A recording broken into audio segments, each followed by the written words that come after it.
Kalbiname nugalėtojų komandos vyriausiai trenerį. Gediminai, sveikinimai su pergale. Na ir pirmiausia, aišku, apie šios dienos veiksmą, kas lėmė tą jūsų pranašumą. Ačiū.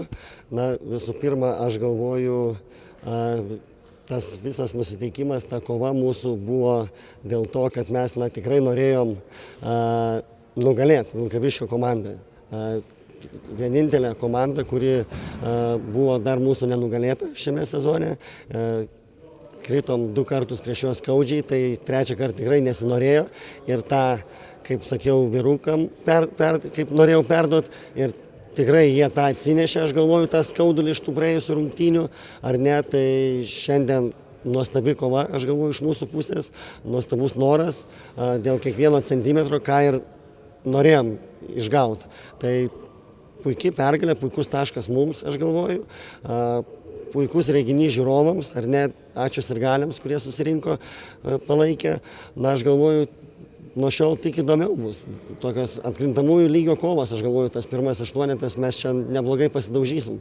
Taip, kad įdomios, tai sveikinu savo vyručius su pergalė. Vilkaviškio komanda irgi, kaip sakiau, duoda visada gerą kovą, gera komanda, taip smagu ją nugalėti.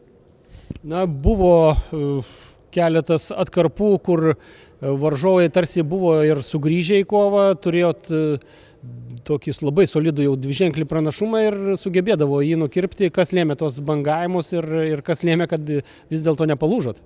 Nu, aš galvoju, pasikartosiu, Vilkaviškio komanda tikrai yra stipri ir jie taip lengvai, kaip sakant, nepasiduoda ir taip lengvai jų nenulaušia. Taip, kad taip, kažkur tai klaidelės ar ne, galima sakyti, net kažkokios menkos klaidelės, bet jie lengvai, kaip sakant, neatleidžia tų klaidelių.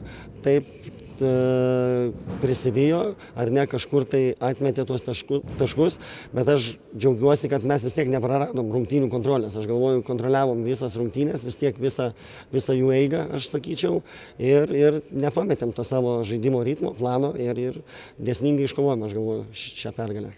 Na ir į antrąjį etapą įeinate su tokia pakankamai reikšminga pergalė. Klausimas natūralus, kokie komandos tikslai antrajame etape? Aš negalvočiau turbūt apie tikslus, ar čia kiekvienos rungtynės viską keičia, galima sakyti, ar ne.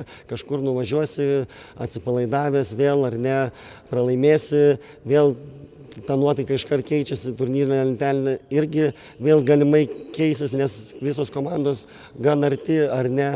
Taip, kad žiūrim į artimiausias rungtynės, dabar kitoj savaitėje laukia 2 stiprus varžovai, ar ne, Mažeikiai išvykoje ir Telšiai namuose.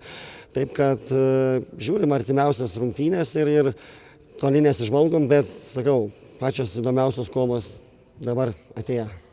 Ką, tai treneri, kaip gera nata pradėjo, taip linkim ir tęsti. Ačiū Jums.